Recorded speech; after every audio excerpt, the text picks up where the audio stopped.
ایسا علم چاہتا ہوں جو مجھے نفع عطا فرمائے، جس میں دنیا آخرت کا نفع آ جائے۔ فرمایا ہے خبیثہ، تو جس نیک ارادے سے آیا ہے میرے پاس، تو کسی پہاڑ، ٹیلا، پتھر، درخت کے پاس سے نہیں گزرا مگر اس نے تیرے لیے بخشش کی دعا مانگی ہے۔ یہاں سے یہ بات بھی معلوم ہوئی، اس پتھر کو کس نے بتایا یہ طالب علم دین پڑھنے کے لیے جا رہا ہے؟ اس درخت کو کس نے بتایا؟ قدرت نے بتا دیا ہے یہ میرے مصطفیٰ کریم کا دین حاصل کرنے کے لیے جا رہا ہے، پیار کرو اس سے۔ علماء کرام کا وجود بڑی غنیمت ہے۔ میری یہ خواہش ہے آپ چند کلمات ہمیں ضرور ارشاد فرمائیں، برکت اور بڑھے گی۔ نعرہ تکبیر، نعرہ رسالت، محفل میلاد مصطفیٰ۔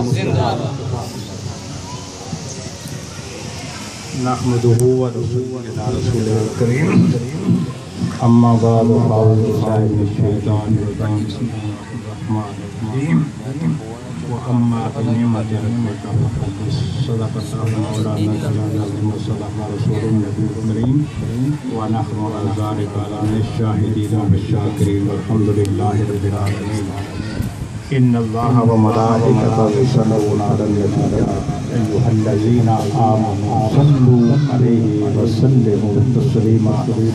الصلاة والسلام عليك يا رسول الله وعلى آلك وأصحابك يا حبيب الله۔ الصلاة والسلام عليك يا رسول الله وعلى آلك وأصحابك يا حبيب الله۔ الصلاة والسلام عليك يا رسول الله وعلى آلك وأصحابك يا حبيب الله۔ معزز سامعین، آپ دیکھ رہے ہیں کہ میرے دائیں بائیں علم کے پہاڑ جلوہ افروز ہیں۔ مجھے انہوں نے حضرت صاحب نے حکم فرمایا کہ تم نے بھی چند کلمات کہنے ہیں، اور میں یہ کہتا ہوں کہ اس قسم کے لوگ جب یہ کہیں کہ تم نے بھی اس محفل میں کسی نہ کسی انداز سے شرکت کرنی ہے، تو یہ لوگ ہماری آخرت کا یہ سبب اور ذریعہ بنتے رہتے ہیں کہ بھائی تاکہ مجھ جیسے گناہگاروں کی بھی اس مقدس محفل میں شرکت ہو جائے۔ تو ہم اللہ تعالیٰ کے فضل و کرم سے اہل سنت و جماعت ہیں، اور اہل سنت و جماعت کا یہ طریقہ کار ہے، اور اہل سنت و جماعت کا یہ طرہ امتیاز ہے کہ جب کبھی ہمیں اللہ تبارک و تعالی کسی نعمت سے نوازیں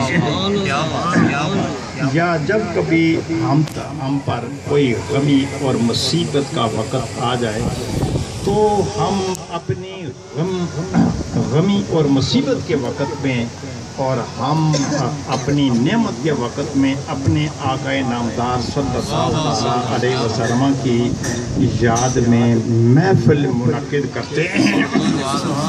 آپ کی یاد میں محفل منعقد کرنے سے ہمارے سارے کے سارے غم اور مصیبتیں یہ جاتی رہتی ہیں، اور خوشی کے وقت اگر ہم آپ کی محفل منعقد کریں تو اس سے ہماری خوشیاں دوبالا ہو جاتی ہیں۔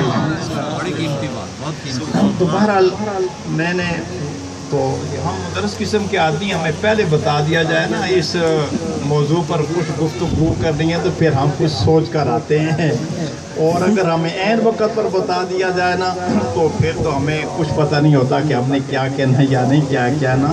البتہ چند ایک باتیں جو میں نے ضروری آپ کی خدمت میں عرض کرنی ہیں، اور وہ یہ ہے کہ جب قرآن پاک کی تلاوت ہو رہی ہو، جب قرآن پاک کی تلاوت ہو رہی یا جب درس حدیث ہو رہا ہو، جب میرے آقا نامدار صلی اللہ تعالیٰ علیہ وسلم کی نعت شریف پڑھی جا رہی ہو، ایسے اوقات میں اگر کوئی بڑے سے بڑا آدمی بھی اس محفل میں آ جائے تو سب محفل والوں کی توجہ صرف قرآن پاک کے سننے کی طرف ہونی چاہیے، آنے والے کی طرف نہیں ہونی چاہیے۔